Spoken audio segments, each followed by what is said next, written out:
May the words of my mouth and the meditations of all of our hearts be acceptable in your sight, our God, our strength, and our Redeemer. Amen.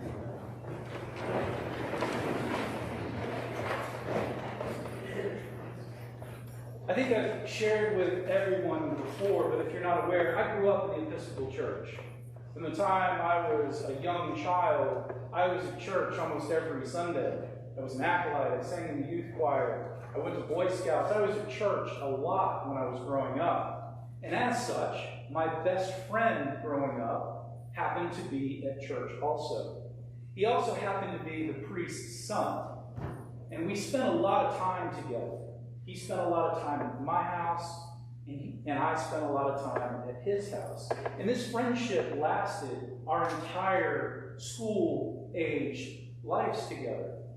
Then I went off to college, and we were separated for a few years. But then I moved back home after college, and I think I've also shared with you, during that period of my life, I was separated a little bit from the church. It wasn't that I was angry at God for anything. I just didn't go to church like I was supposed to. And Jeremy, my best friend, and I filled Sunday mornings with mountain biking. We each had really nice mountain bikes, really expensive mountain bikes. And Sunday morning was the time that we took our mountain bikes out on the trails and rode for about half a day. Invariably, when we would get back from our mountain biking trips, we would return to Jeremy's parents' house, probably to swim in the pool or get a free meal. And Jeremy's mother, Miss Gale, would always confront us. Didn't see you boys in church this morning. And in my usual fashion, I used to reply to Miss Gale, well, Miss Gale, we were communing with God in God's creation. And Miss Gale would usually roll her eyes, shake her head, and walk away. What Miss Gale was pointing to there is the same thing that we hear in Holy Scripture this morning. Proper observance of the Sabbath. Proper observance of the Lord's Day.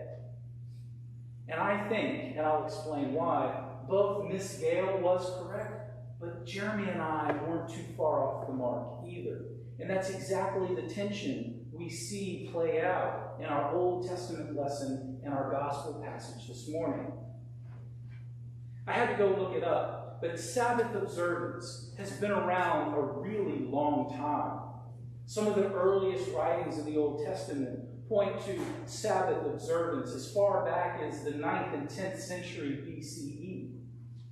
It's been around a long time. Most of the prophets during that period were pointing out, though, how people weren't doing it right. And that's where we get our passage from Isaiah this morning. Isaiah is cajoling the people that are listening to him and telling them what proper Sabbath observance looks like. If you refrain from trampling the Sabbath, from pursuing your own interests on my holy day, if you call the Sabbath a delight and the holy day of the Lord honorable, if you honor it, not going your own ways, serving your own interests, or pursuing your own affairs, then you shall take delight in the Lord. That's kind of what Jeremy and I were doing. We were observing our own interests and not the right worship of God. Miss Gale was onto something. But we also see something happen in the New Testament in our gospel passage this morning. We hear a lot about Sabbath observance in Luke's gospel. As a matter of fact, 4 times in Luke's gospel, Jesus kind of gets in a twist with the Pharisees and the temple leaders for doing things on the Sabbath that were questionable. Earlier in Luke's gospel, that Jesus and the disciples are walking through the countryside and they pluck grains of wheat because they were hungry. And the Pharisees fuss at them for not a proper observance of the Sabbath. Then in chapter 6, Jesus heals the man with the withered hand on the Sabbath. This morning we hear of Jesus healing the crippled woman on the Sabbath. And just one chapter from now we'll hear Jesus cured the man with dropsy on the Sabbath. So why is Jesus pushing against this idea of rest on the Sabbath, of no work on the Sabbath? I think you have to go back in the Old Testament and look a little closer. When God gives the Ten Commandments to the people of Israel, twice that occurs in the Old Testament.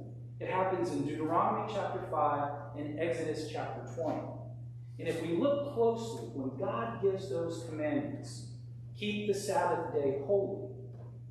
In Exodus, God says that you are to keep the Sabbath holy to remember God resting on the seventh day. God's work includes rest. It is the work of God to create and to rest. But then if we look at Deuteronomy, the command is to keep the Sabbath day holy. But it's because God freed you from bondage in Egypt.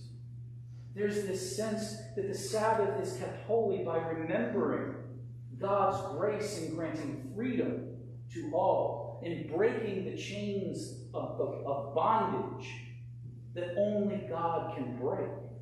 So there's these competing ideas of what Sabbath observance really should be, and I think that's played out perfectly in Luke's gospel passage this morning.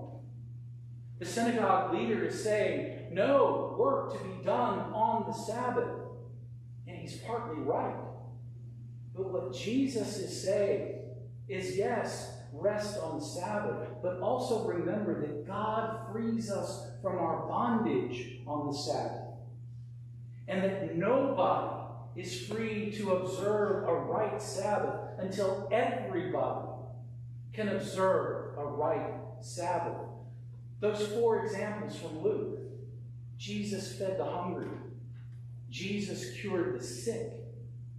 Those are examples of how we too might live into the fullness of a Sabbath observance. Sisters and brothers, what these passages teach us, what they remind us, is that we are called to observe a holy day of worship. That includes coming here to worship God with God's people, but it also includes doing the work of Christ in the world so that everyone might have an experience of rest. We are called to free those who are imprisoned from hunger, from illness, from suffering, and from oppression. And it's only by doing that that we all can experience the fullness of Sabbath rest. In the name of God, Father, Son, and